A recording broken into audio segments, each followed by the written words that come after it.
Why do you blame the Biden administration? Because they let him in. Are you stupid?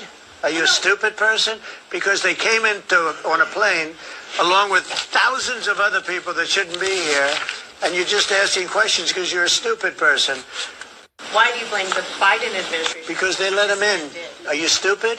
Are you a stupid person? Because they came on a plane along with thousands of other people that shouldn't be here, and you're just asking questions because you're a stupid person. We have some news right now. The suspect in the D.C. National Guard shooting had a CIA badge and worked directly with the United States CIA in Afghanistan. This is a major development. This is from Jennifer Griffin, who is a really good reporter. She says that the alleged shooter, according to CIA director, was vetted before working with the CIA.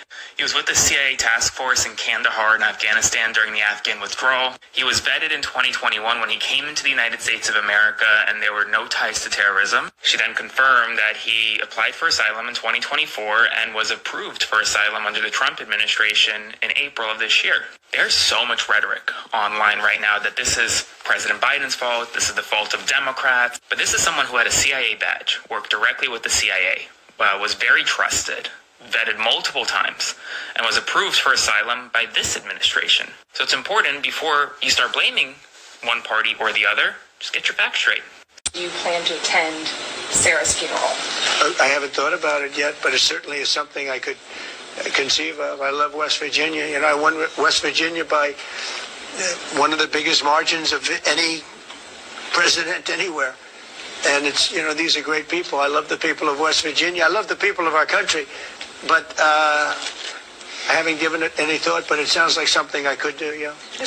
We have some breaking news right now. The Trump administration is lying to you about the suspect in the National Guard shooting yesterday. The suspect had a CIA ID, worked closely with the Central Intelligence Agency in Kandahar in Afghanistan, and was vetted multiple times, granted asylum by Donald Trump this year.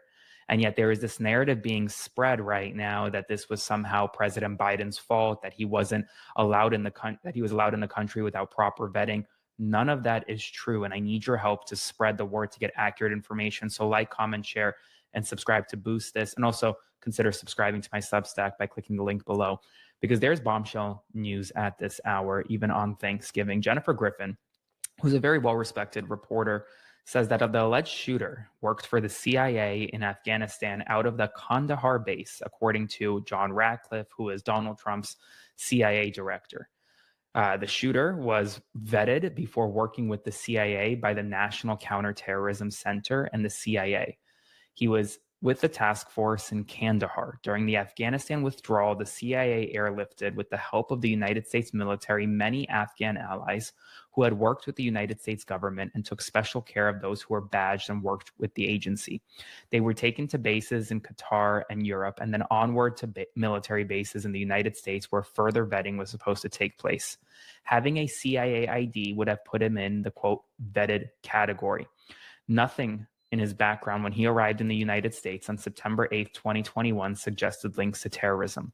This man applied for asylum in 2024 in December, and then was granted asylum in April under the Trump administration.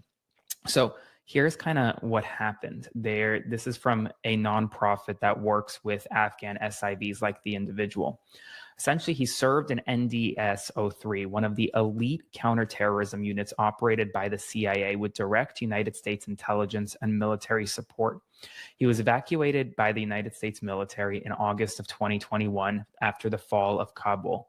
He then arrived under humanitarian parole, which was the temporary authority used to evacuate tens of thousands of American citizens, lawful permanent residents, SIV applicants, and at-risk Afghan partners. He was later granted asylum this year by the Trump administration. He had an active SIV application underway and had received chief of mission approval, but had not yet been granted lawful permanent residence. Instead, he applied for asylum during the Biden administration, but his asylum was approved under the Trump administration. Both his chief of mission application and his asylum application required review and vetting by the